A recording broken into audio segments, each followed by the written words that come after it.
Welcome to the New Heart Theology podcast, where we believe when God gives you a new heart, that he makes your soul completely new, and that part of you sins no longer. In this show, we talk about how that glorious truth affects our lives and our battle with sin. I'm Kevin Laymon, and I'm a pastor and a biblical counselor in Wilmington, North Carolina. And I'm Forrester, and I'm a pastor and an apologist in Wilmington, North Carolina. And we have the privilege of having Grant Forrester's wife. Would you like to introduce yourself? Sure. Go ahead. I'm Lexi Forrester. I'm an apologist and a mom. Hey. Yes, I like that. Okay. I'm also a father, and you're also a father. I think so. Yeah, yes, definitely a father. Yeah. All right. On today's show, we want to show you a tool that we call the battle map. And it's intended to show you how to apply NHT principles to any battle you experience between the flesh and the spirit. Yeah.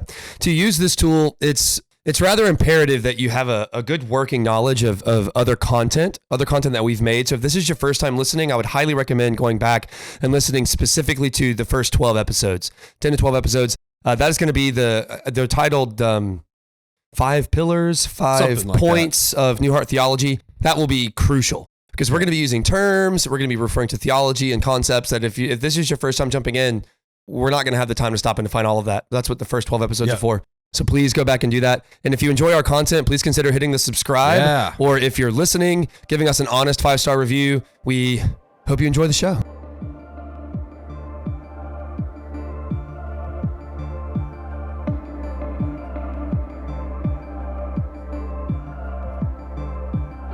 One of the most common questions we receive from those in our audience is, can you show me how to apply NHT to everyday life? Yeah. I feel like we get that all the time. And it seems like if people have any kind of hang up on what we're doing here or whatever, that the question seems to be, I get it.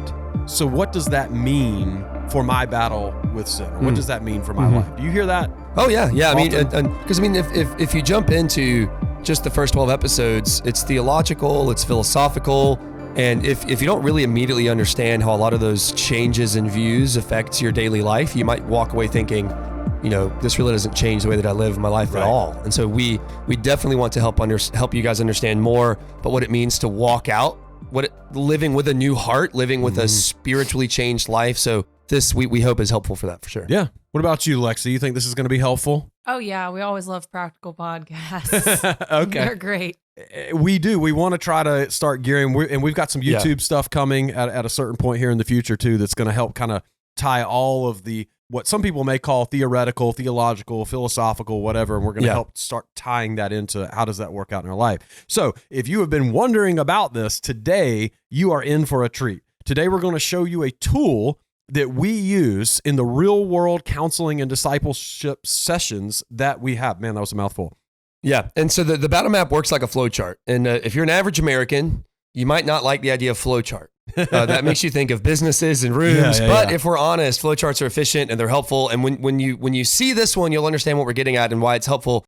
I mean, I use it for myself. I know Kevin uses it for himself as well. It helps you pause and think through, break down in detail what's going on. Works like a flow chart, and it'll walk us through a specific struggle between the flesh and the spirit from the inception of the trigger, right? That triggering moment, that thought, that event, that thing that rises that sin to the surface, all the way to the crisis of decision being, do you choose to put to death the flesh or do you choose to sin? Very well said. Thank you. Well, appreciate that. Do they still teach flowcharts, Lexi, in communication programs? Oh, yeah. Okay, so there's still a thing that's around. Okay, so Lexi's got her copy in front of her here. I'm like 5 years removed also. So. Lexi went to college. So look, this, and I'm going to go ahead and say it to our audio listeners, and we have a ton of audio-only listeners.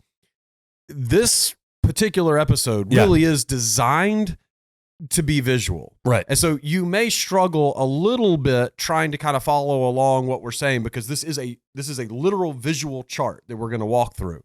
But what I will do is I will put a link to an image to this chart within the show notes. Yep. And then also you'll see a link to YouTube where you can go where I'm going to have a lot more visuals involved in this episode. So try to hang in there. Again, there's no good way to do this for audio only. So I would recommend checking the show notes, download that image, and then kind of put that up while you're listening through the episode. Yeah, and if you have no idea where the show notes are, you should just be able to scroll down past where you're looking. So like if you touch on the podcast and it opens up the window, you should be able to scroll down and you should see show notes, or you should see those 3 dots you can poke and it'll give you more options. It's in there in the application you're using, but you should be able to find them just beneath the podcast. Grant mansplaining how to find show notes. Did you catch that?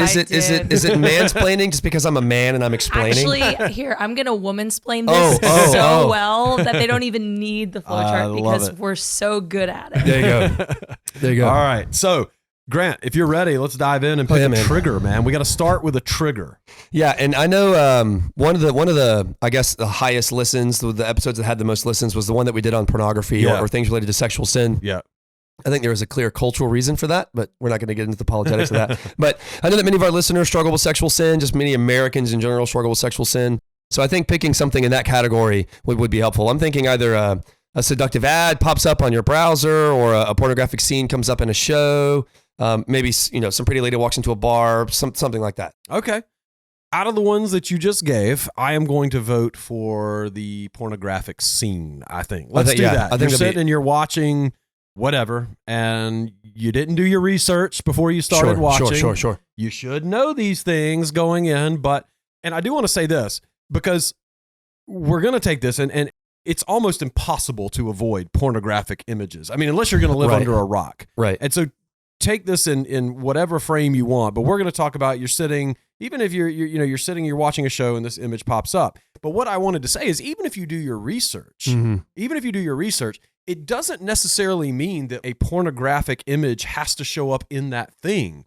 Because what I have found in temptation and spiritual warfare and the way these things happen is I could be watching a show that has an actress in it that she may be fully clothed, but I might remember a pornographic scene I saw that she was in when I was in high school or something, that gets triggered. So it doesn't have to be that you're watching something that directly has, and I think that, I don't know for the ladies, but I know that a lot of men I think would relate to that in terms of like you see somebody and you're not even thinking about them in the context that they're in. All of a sudden this image flashes into your mind of something that you may have seen a long time ago. Is that?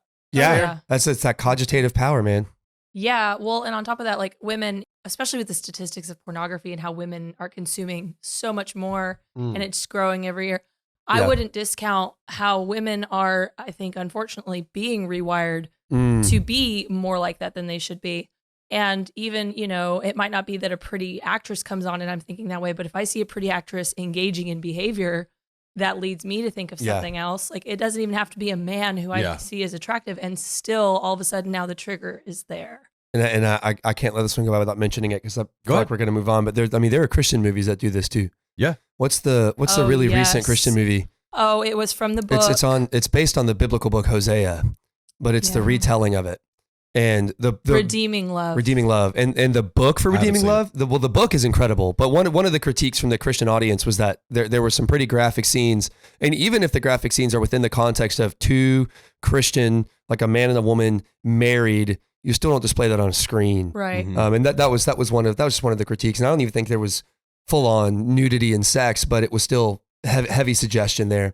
You can't just assume, like Kevin was saying, you got to do your research on what you're going to be, especially for watching it with your family and friends. And you have to be sensitive to your level of trigger. Like if you have a sinful past that has just tainted certain pleasures and hobbies, like movies or types of movies, you have to be willing to die to some of those things because of your past. And like, it will be different for different people. There is a clear standard. Yeah. But there is going to be a level of, I know myself enough to know that I just can't watch this type of thing. I'm actually going to hit on that in just a minute too, because that's a really, really good point. Lexi was a late joiner to the show, literally about 10 minutes ago. So I had in the notes, originally this was just going to be me and Grant, and we were going to walk through this battle map, this particular trigger from a man's perspective. And we'll probably still keep it that way, but feel free to kind of fill in on how, a lady would relate to these things as well. The important thing to remember, as Lexi just said, about any trigger is that not everyone will have a reaction to them because our fleshly dispositions differ. Right. Which is essentially what she just said, but I've got it in the notes here to mention. So triggers happen all around us. Triggers could be happening in this room right now. I mean, Grant's an incredibly handsome man, but that doesn't trigger me, you know? And so that's just a great example of how a great example. It is. I don't know if it's a great example, but it is. It's a handsome example. Yeah, I'm triggers triggered. are all around. But you're allowed to be triggered. That's right. That's right. It's not sin. So, yeah. But, you know, being in a bar around loads of alcohol will not trigger me at all because I don't have a fleshly disposition to drunkenness. But I tell you what, if you put a gaming system in front of me, right after the release of X video game, I will waste hours upon hours of my life in that video game. And so, to Lexi's point, sometimes you just have to know where you're weak. Like I had to sell all the gaming systems in my house because I just can't be around them. And so different triggers are going to affect different people in different ways. I like using the pornographic trigger for two reasons though. Yeah. And again, it's not going to affect everybody the same way. But first, God's word speaks about sexual immorality more than any other sin in Scripture. And so, of course, if we're going to use something for an example, I think dealing with sexual immorality would be a great example to do because God takes it very seriously in his word.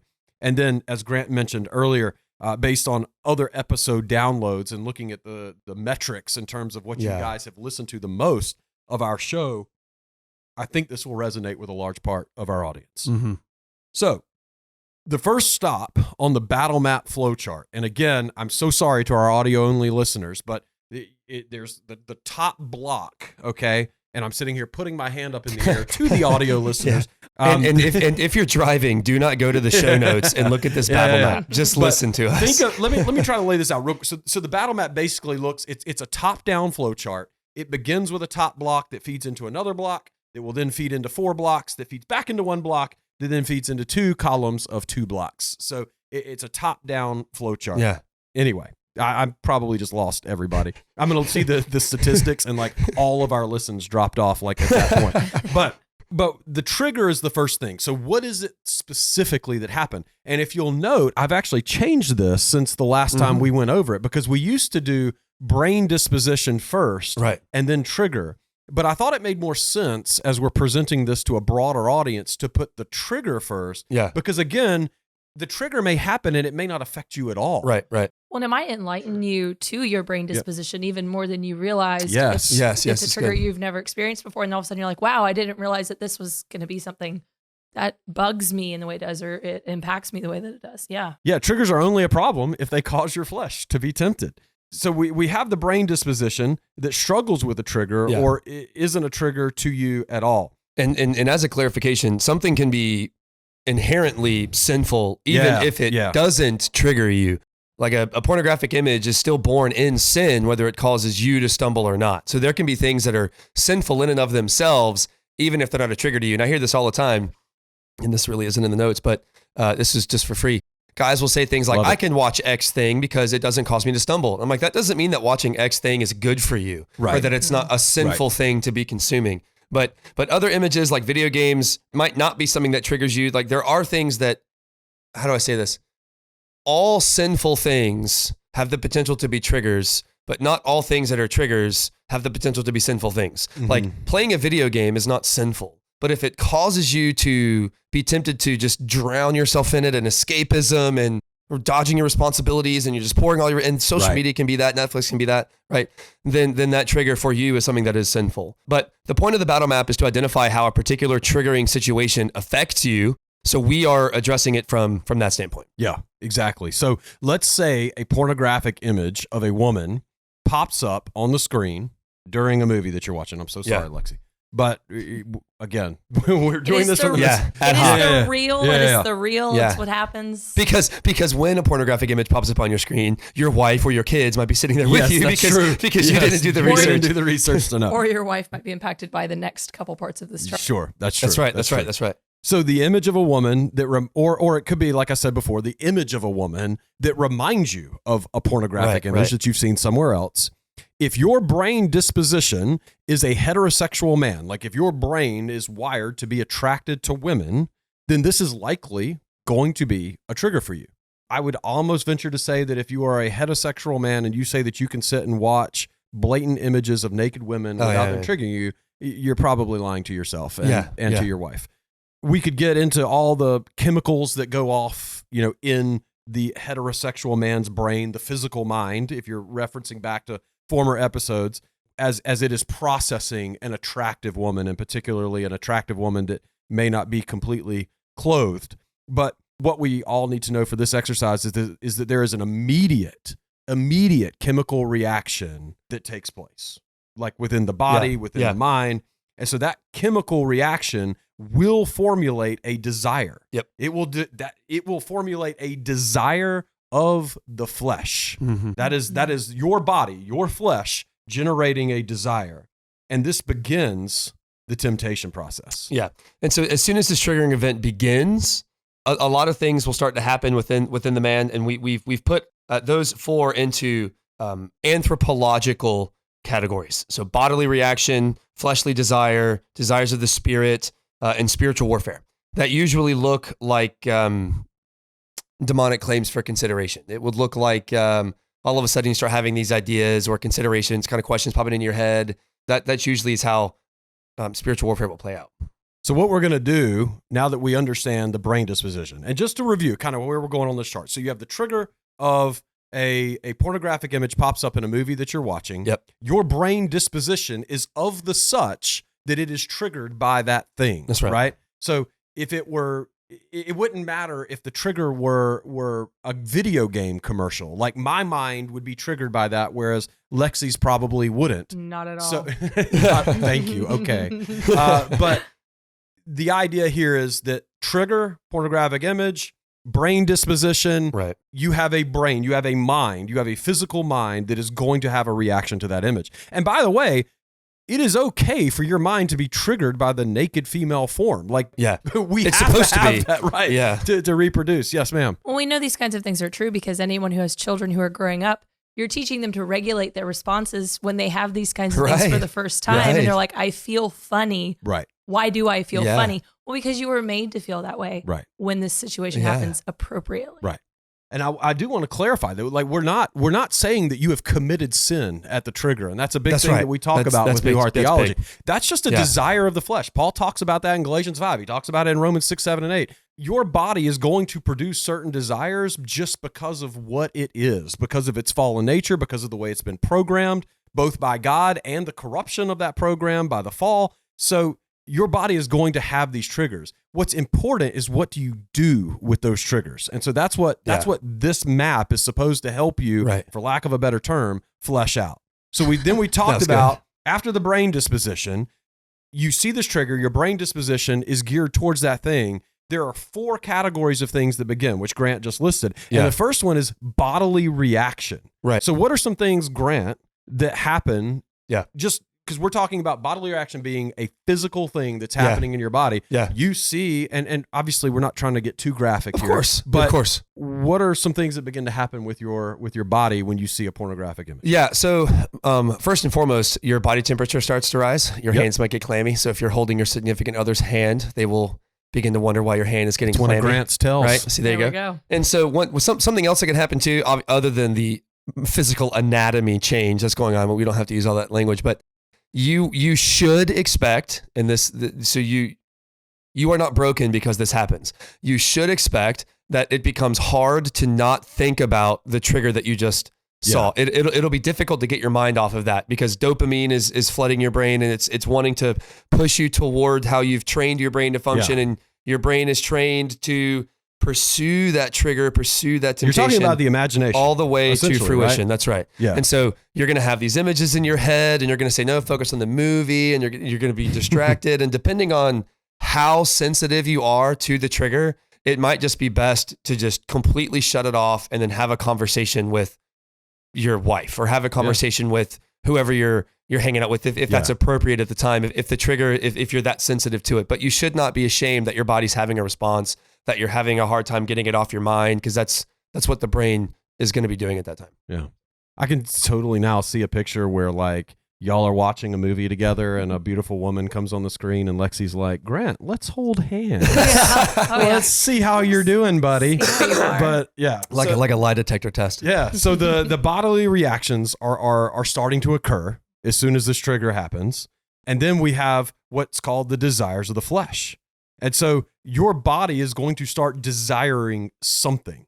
And again, we don't want to get too graphic in this episode, but essentially your body wants to consume the image. Yes. Like that is the desire. I want to consume it. And we all know what consuming it means. Like it will play out in the way that you have consumed this image for your own pleasure. We'll just put it like that. Even though I think we've said worse on this show before. I mean, you do have a famous quote. We definitely have. It's not my quote. I got it from a guy's book. I'm not even going to say it. I'm not even going to say it. But so you'll have to listen to all the episodes to find it. So in this particular example with this trigger, the desire of the flesh is going to be to consume, to seek pleasure. Remember, we talk about the flesh's three primary general desires are pleasure, prestige, and power.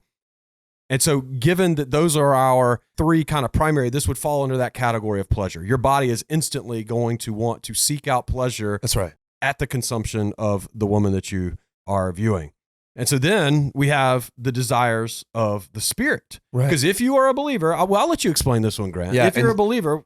That's right. And so if you're sitting on the couch, your body starts to have a reaction, your flesh already knows what it wants, and the spirit also knows what it wants, and you will have that conflict within yourself. And so you're going to know the truths if you're spending time in Scripture like you should be. You will know the truths of Scripture. Places you could go would be Galatians 5. You can start there. You can read Romans 5 through 8. Those are two really good places to go and understand more about the spirit and the flesh and how they relate to one another. But you have the Holy Spirit in you. He's indwelled you. The presence of God is there, which means all of his truth is there, and he will remind you of what is true, and that is where the battle happens, okay? Your body's going to respond because that's just what it does, okay? Your flesh is going to desire sinful things. It is going to lust against the desires of the spirit.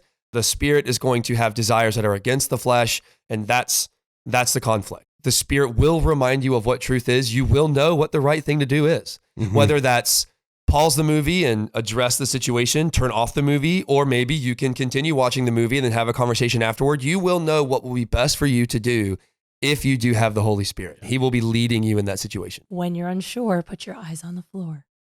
That's pretty good. Where'd you get that? I'm just saying, the same thing of if you're just not sure, if you need to keep watching it, look down. Yeah. If you don't want to make a big deal out of it with your friends, that's fine. Don't let your social anxiety or fear of man keep you from doing what's right for you. Well, let's get to the dark element. So if you're looking, there's a fourth category. And so these four are going straight across the flow chart. They all fuel from the brain's disposition. That's right. And that's spiritual warfare. And if you look on the chart, I kind of have this like dotted line on the spiritual warfare, because the spiritual warfare is something that is coming from external. It's external in terms of how it is affecting us. The other three things, the bodily reaction, the desire of the flesh, and the desire of the spirit, are all internal things that are happening within our bodies. Our bodies are generating those things. Spiritual warfare, there is another being or beings that are generating what's taking place. Yeah. So what's going on with spiritual warfare? Man, to our spiritual warfare expert. Right. Yes. Right. Don't you love that that's your... Not a spiritual warfare expert. And you are. Okay. Yeah, you are. So, a handsome one at there's the thing. Thanks. You make Lexi jealous. But so there's don't trigger me, bro. There's lots of ways. There's lots of ways that this could look. This could look well.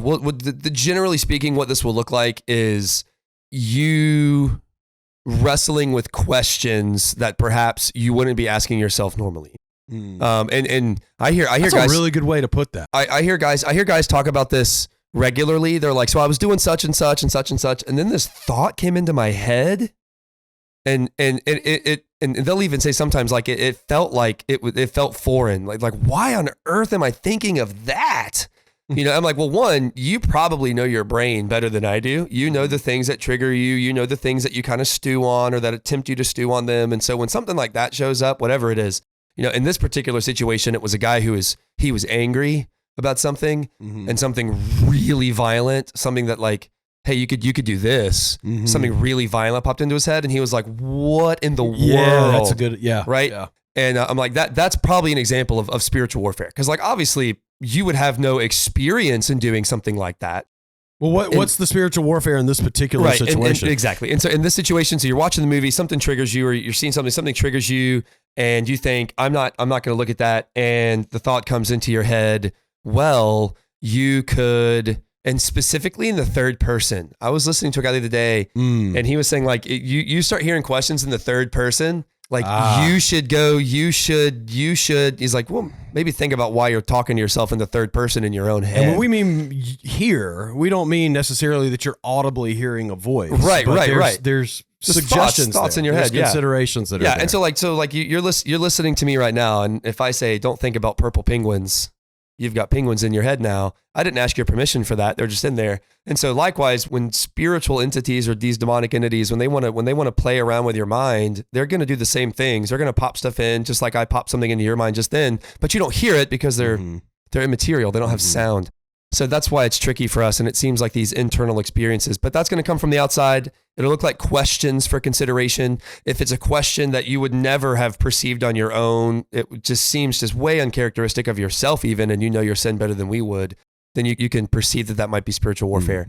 But it really is going to look casual. And it might look persistent. It might look like you walk away from the situation and your body has calmed down and the questions don't stop coming. Yeah. Well, have you ever had a day where you almost feel like the hand gets overplayed? It's almost like you keep bumping into things and it just seems like so much more than just chance that it keeps happening. And then you hit like the last one and you're like, I feel like someone is trying to get me and has overplayed their hand. And now I realize like I'm really struggling to not be tempted today. And it seems like everywhere I turn, there's something. And that's always kind of a weird, like. And it's like, no matter what I'm doing, the thought just keeps popping back up into my head. You know, like I change tasks, I'm doing this other thing, right? I'm in the middle of a workout all by myself. And all of a sudden now I can't stop thinking about this particular thing. Well, that might be because something put that thought there. Right.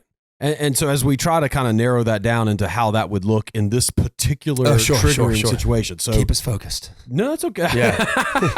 I love the discussion. I'm just saying, like, you know, we have an hour-long episode on how spiritual warfare works. What I want to make sure our audience walks away with from this particular episode is walking through this chart. So what do you see as a lie that the spiritual realm, the unseen realm, shout out to Michael Heiser. Yeah. Rest in peace, brother. Man. I know, tell me about it. He knows if he's right or wrong. I know. He is on the council for sure. So I guess two things. One lie that you probably will hear no matter what is going to be, it's okay, there's a way that you can do this and not get caught. Yes. Right? You can do this without... Don't let your wife hold your hand. Yeah, right? It's like, you know, if you go, like, you can do this and no one's going to know, and you can just wait till such and such thing happen, like your wife's got to leave, or, hey, tomorrow at this time, you're going to be all by yourself and you can do it then and no one's going to know. Or take a quick trip to the bathroom. Yeah, right. All of that stuff is lies. But the tricky part is, because spiritual warfare is dealing with actual personages, they're not machines. It's going to look different in different situations. Like I can't tell you exactly what spiritual warfare would look like, but I can tell you, generally speaking, it will come in the form of thoughts that you might recognize as thoughts that you wouldn't think on your own. Yeah. Things that are not characteristic to your usual temptation and struggles. It might come in the form of third person questions, especially if they won't go away. And if you are in a time post trigger that your body has calmed down and you are no longer feeling the physical issues and the questions are still coming.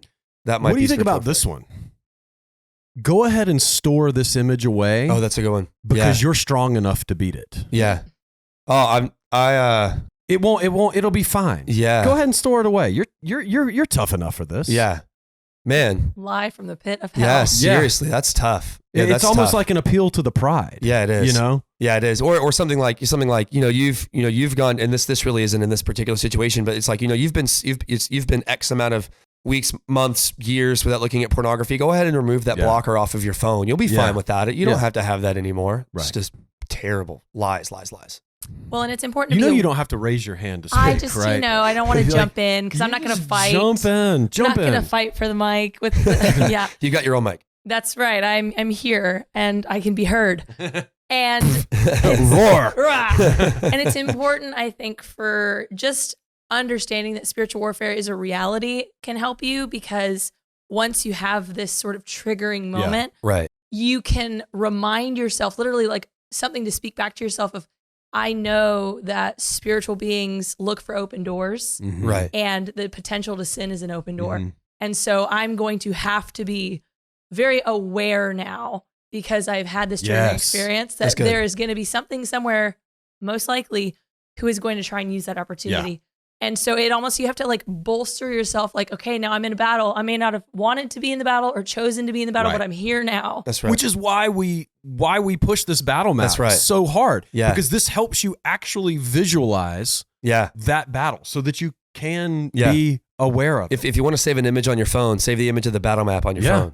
And then, just start filling it out with, and we do a little spoiler alert. I am probably going to start doing some YouTube videos, 5 to 7 minutes, walking through these things real quick, different types of triggers and match with different brain dispositions and things like that. So hopefully there'll be something that will help you wherever you're at. So we've got these 4 things established: bodily reaction, hands clammy, body's heating up, blood is rushing to things, different types of, our body is going to have certain reactions. We've got the desires of the flesh, and the desire of the flesh is essentially consumed for the sake of pleasure. That's right. We have the desires of the spirit that want us to honor our wives. The desire is to look away. Our spirit, the spirit that is living within our new hearts, is repulsed by the image on the screen. His desire is to flee, to avoid. And flee, again, we just clarified, doesn't mean you have to run out the door and drive to Charlotte, North Carolina or something, but it does mean that you have to look away. You got to find something else to do with your eyes. That's what the spirit is going to desire in that situation. That's right. The spirit,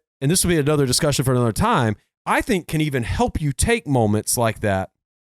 And again, I'm going to be very careful, but transition those passions towards your wife. Oh, yes. And not in the sense that you are taking that image and putting that image on your wife. Yeah, that is not what I'm saying. Right. But I think that there is, and that might be a discussion for another time.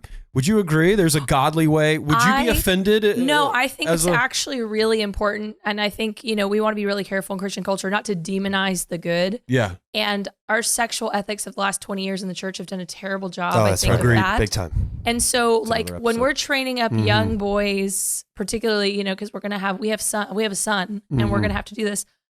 We want him to understand that actually his bodily reaction is beautiful and awesome, and it's going to make one woman in his life incredibly happy, and it's going to be good for both of them. Yes. And God wanted him to do that and be that way. Yes. It's so unfortunate that at almost every point now it happens too early or with the wrong person because of what they're exposed to. So we have to understand and sift through, yes, I shouldn't be having this reaction in the sense of I now have to stop it because it's not my wife and it's in, a movie I shouldn't be watching, whatever. But we should also be able to look at this and say, I was designed to be a sexual creature. I have an outlet that God has given me for my good and for this particular pleasure. I'm going to capitalize on that beautiful gift God gave. He didn't have to make sex enjoyable. That's right. He didn't have to make us enjoy pleasure with food and other things, but he's good and gracious. And so we have to be really careful not to justify perseverating on that particular image and then just sort of taking it out on your spouse. But we have to recognize the good where there is the good. As a wife and as a woman, if Grant were to run into a situation like this and he wanted to take those passions that could have initially been triggered by an image on the screen and exercise those passions with you, how would you want him to go about doing that? So, this would be true of all sexual encounters within marriage, of vulnerability and conversation are key to having a good sexual relationship. I think we can all agree on that. Yeah. So it's just going to be basically more conversation in that instance of just making sure his brain is where it should be. And as his helper, I want to do that for his good and for my good. But I want to be the avenue that God has provided. And so I'm going to try and serve and love my husband in that way. But also it's going to require the conversation of where's your heart, where's your head, and pre-conversations, post-conversations. Right, and how we know where his heart is. Boom. Right. Come on. It's made new. You can cut that heart part out, right?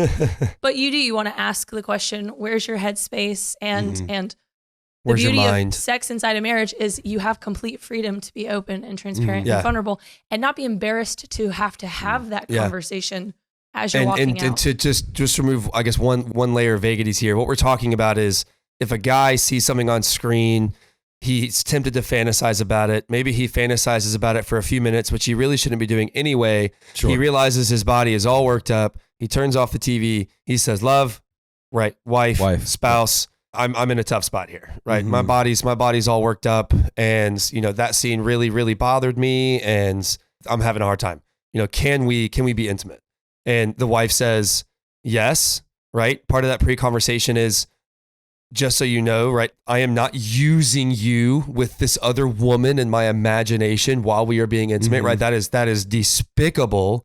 I've heard it called the highlight reel. That is a terrible idea. It will only damage your marriage bed. And then post-conversation, thank you so much for being willing to help me and serve me. Also, you rock.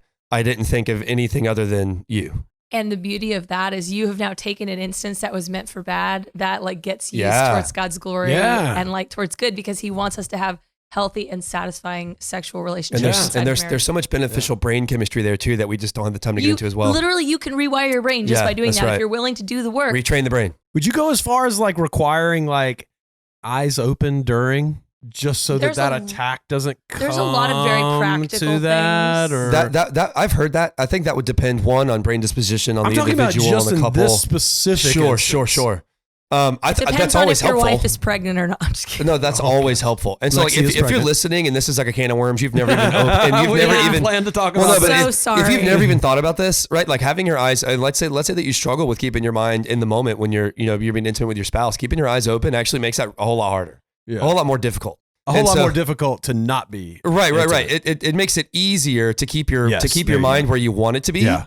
When your eyes are open during intimacy. And if you struggle, if you are in a sexual relationship where you feel like you are struggling a lot with where your mind is, just know that because you have a new heart and your brain chemistry can change, the more you're willing to put the work into doing this well and unlearning bad habits, the more fulfilled you're going to be long term, and the more you're going to be glorifying God in. So Kevin's an old man; he understands what it's like to have a be quiet, whatever. So this isn't actually as much of a can of worms as you may think, because we are getting to a box that says righteous action. That's so good, and so that's good. We've kind of jumped ahead a little bit. So maybe what we'll do is we'll just, when we get to that box, we'll say, think back to this conversation. That's good. This would be a great example of a righteous action.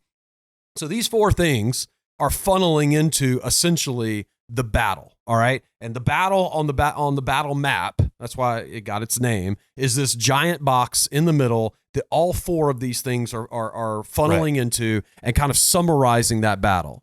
And I like when we get to this, it doesn't work in every single situation, but I like to frame the battle in the sense that Satan framed the battle in the garden. Ooh, so did God really say? If you put it in that framework when you're working through one of these things, it just really helps you come to a crisis of decision. Either God said this is true or he didn't. And we've talked about that so much on this show, that especially in the episodes that we've done that have dealt with general particular sins, that it all comes down to making a decision. It is, do you believe what you say you believe as you're dealing with these things? And so we get to the battle box. And so for this one, I think a simple question, and again, this isn't a one size fits all, right? It might be different for Grant, it might be different for Lexi, and it'll probably certainly be different for you, the listener. But for me, I put in the battle, all of this funneling in, essentially the crisis of belief here is, did God really say to flee sexual immorality? Did God say that or not? Now, I know that he said that, but do I believe that's what's good for me? Right. And so I obviously in that situation, and I give one comment on that the battle map doesn't always, it's not a one size fit all. And so even if you're someone who wrestles with sexual temptation and you have 6 consecutive days of sexual temptation and 6 consecutive battle maps, each one of them could have a different trigger, could have a different outcome, they're all going to look different, which is why this is really an exercise to help you work through these, perhaps in the moment, if that's helpful, or in hindsight, when you're looking back at maybe a victory or maybe even a failure. Yeah. But when you get to that question, that really, I like that. That really is the question, because if Lexi's got the battle map in front of her, all 4 of the options are things that would lead you to sin if left alone, right? The flesh, the body and the flesh, right? The body's actions, the flesh, and spiritual warfare. The only positive light on that is the Spirit of God. And so, do you believe what the Spirit of God is telling you in that moment? Did God really say that? Well, and as someone who's been a Christian for a long time, I would say even looking back on failures when I'm looking at like the questions of God, did God really say XYZ thing? Mm-hmm. I can really quickly as a Christian say, well, yeah, he did say flee sexual immorality. Then my follow-up question when I failed was usually, but is it really that big a deal? Mm-hmm. Is it really serious? That or bad? Is it good for you? Yeah, isn't the pleasure going to outweigh what I should be doing? Mm-hmm. You know. Yeah. Do we believe God's commands are good for us? Yeah. Do we believe that the way He says to do it is the most excellent way? Yeah. And most pleasurable. Like again, if we're talking about sexual immorality, pleasure is usually the thing that is the linchpin of why we're making these decisions. Sure. Do we actually believe that God has promised greater, better pleasure doing it His way and fleeing sexual immorality or not? And just as much as you hear three people talking about this one thing at one moment, that's exactly what it feels like when you're in the middle of one of these battles. Because you've got your flesh saying one thing, perhaps spiritual warfare saying one thing, the spirit saying one thing. You don't really know. And your body's doing all of this weird stuff. That's exactly. And within you're like, what? 2 seconds. That's exactly. It all happens so fast, which is why this battle map is such a helpful exercise to help you sort of decompartmentalize all of these things and look at all of it in front of you and kind of think through what's going on and calm down. I mean, sometimes you just need a second to just pause the world, process, like Kierkegaard says, create silence and process what's going on. So as a result of the battle, you're going to choose one of two things. You're going to choose the lie. You're going to choose to believe that God did not really say to flee sexual immorality. Right. Or we could frame it differently and say that fleeing sexual immorality isn't really what's best for you. Yeah. All right. So you could choose to believe that lie, or you could choose to believe the truth, which is God did say flee sexual immorality. And I know that my God has my best interest in mind, and He would not ask me to do this if it weren't for my best good and for my family's best good and my spouse's best good. You'll see on the map, you've got the battle, and then it just goes into two, it branches off. You choose the lie or you choose the truth. You know what this makes me think of actually though, about like the beauty of sanctification of the longer you're a Christian and the more you grow in the fruit of sanctification of the Spirit is really this idea of walking hand in hand and like what a friend we have in Jesus. And like the more you know Him and the more you're sanctified, like the more you just trust Him. Yeah. Right? Like it's hard, I think, at the beginning to really trust Him when you're, at war against what you want and then what God wants. And when those are in, your flesh is in opposition to the Spirit inside of you. But like, as you grow in sanctification, like it's like a trusted spouse. Like it's easier to take their word. Yeah. It's easier to trust. 100%.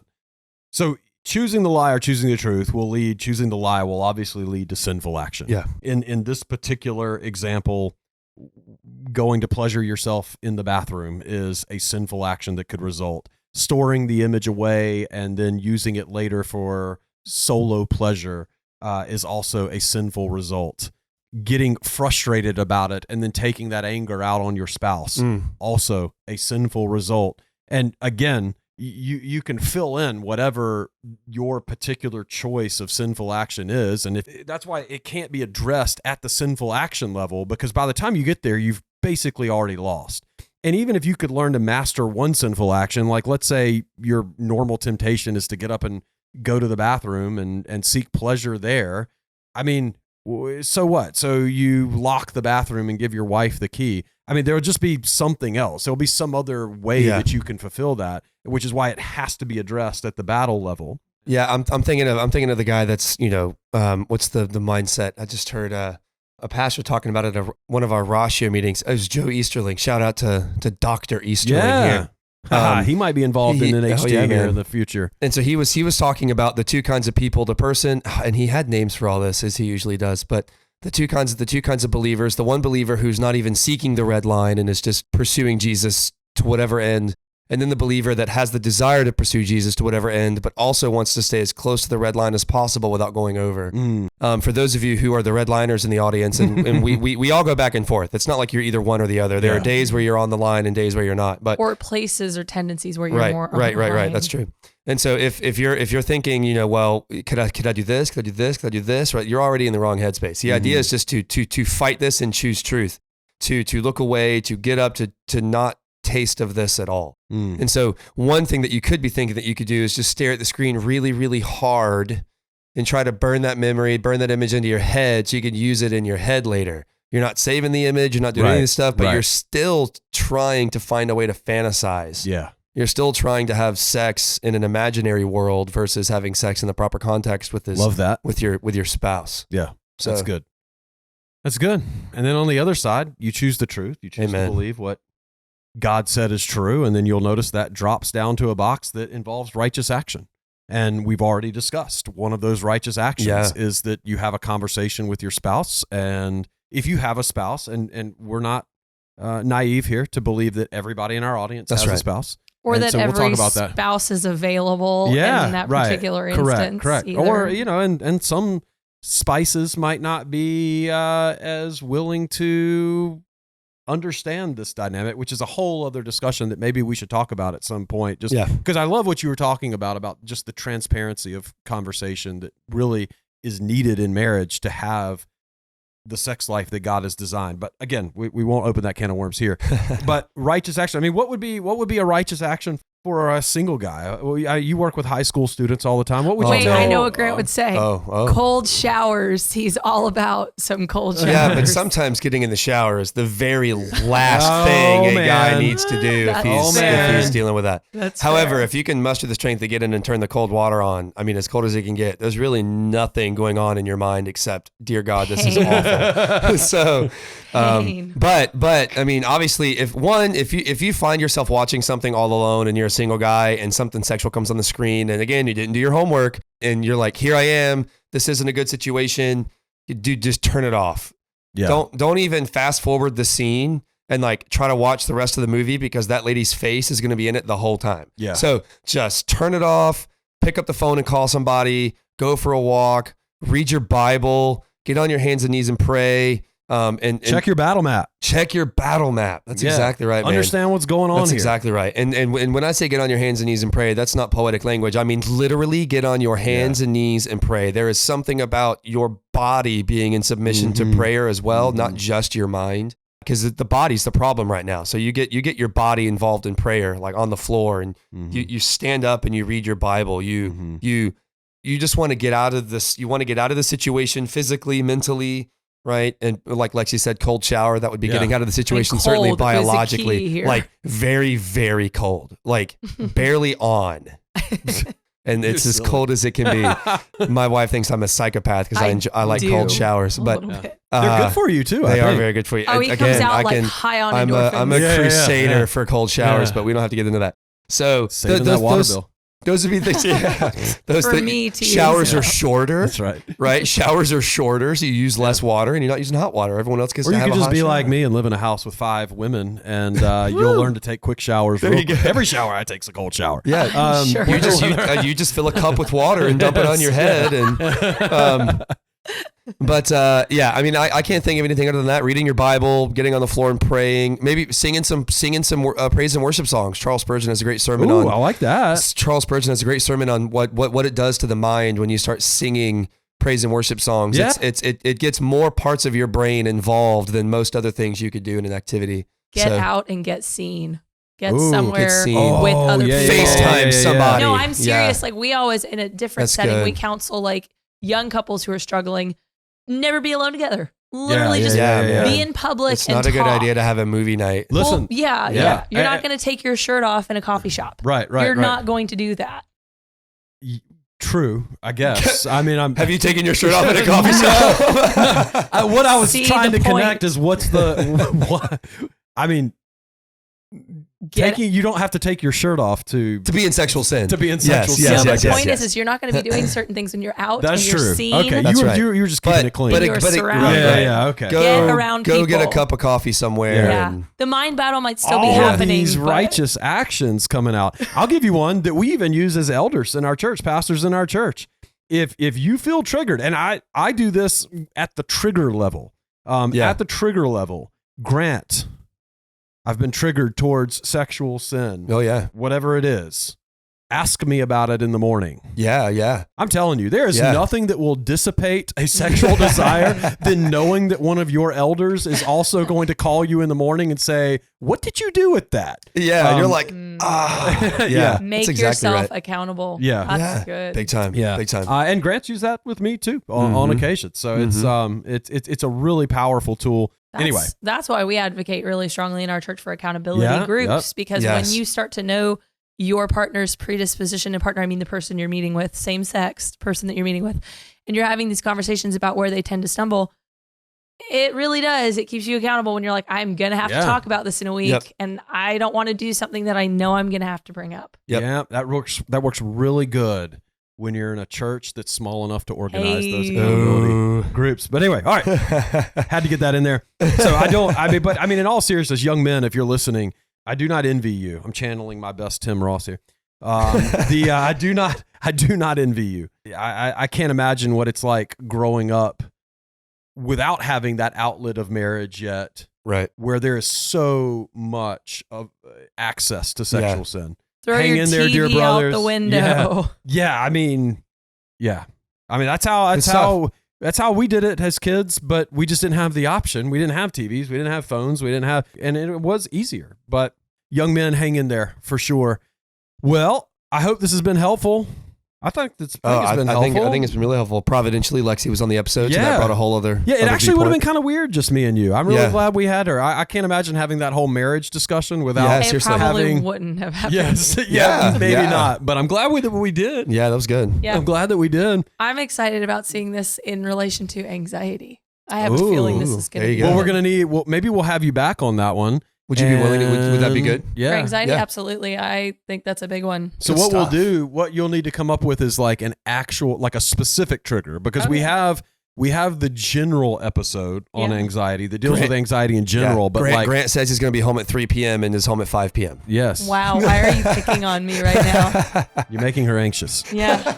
If you have enjoyed our content for today, just a few things. We would love an honest 5-star review. Yes. We would love for you to subscribe to our new YouTube channel if you wouldn't mind. That kind of just helps us get this content out to more people. So like and subscribe to our YouTube channel. Hit the bell in the bottom corner so you get all of our newest stuff. All that cheesy stuff that content creators say. And tell a friend about us. We love that too.